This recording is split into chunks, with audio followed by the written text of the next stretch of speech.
Hello, and welcome to TPM's 4-Minute Friday. My name is Dan Warren, and I'm an application engineer here at TPM. In today's video, we're going to talk about BIM 360 Field.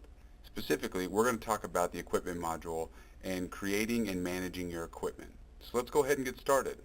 So the first step in the BIM 360 Field equipment process is to create your equipment.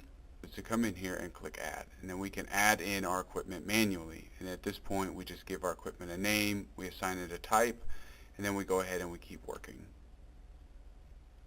Additionally, we can batch create our equipment using the import tools provided in BIM 360 Field. From the More Actions, we can click Import.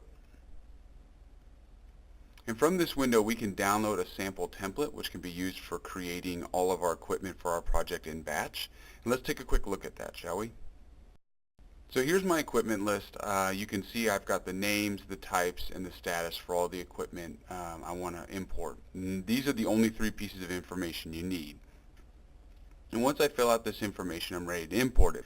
It's important to note that you have to have your equipment types predefined in your project before you can import the equipment or assign those types to a piece of equipment. Otherwise, you'll get an error.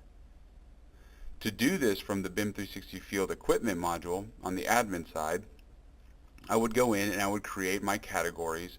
So I just type in a new category here and press Add, and then I can type in a new equipment type for each one of my categories here, and then this creates my equipment list. Once all my equipment types are created, I'm ready to import my equipment.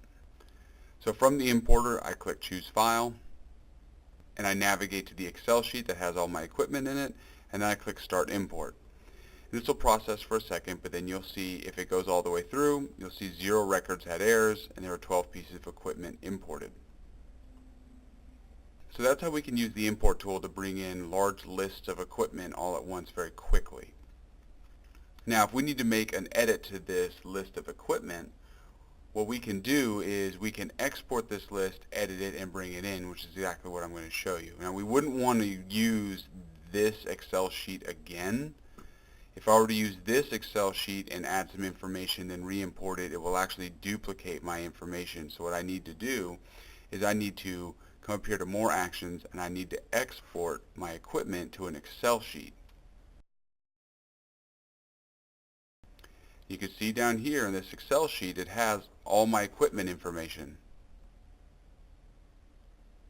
And from this Excel sheet, I can make all the edits I need. So I can come in here to my barcodes, and I can add my barcodes for all my pieces of equipment. I'm going to go ahead and save this Excel sheet. And now I'm ready to import the changes I made to my equipment.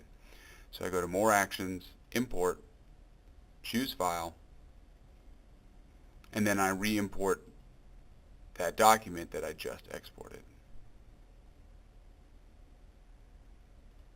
And once it's imported, you'll see 0 equipment had errors, 13 pieces of equipment were updated.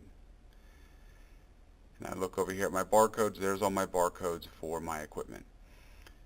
So that's how we can create equipment, make batch edits to equipment, and we can manipulate multiple pieces of equipment at a time. I hope this workflow helps you manage your equipment a little bit more efficiently, especially during your project startup or project management processes. My name is Dan Warren, and I thank you for joining me today for TPM's 4-Minute Friday. I hope you have a great day.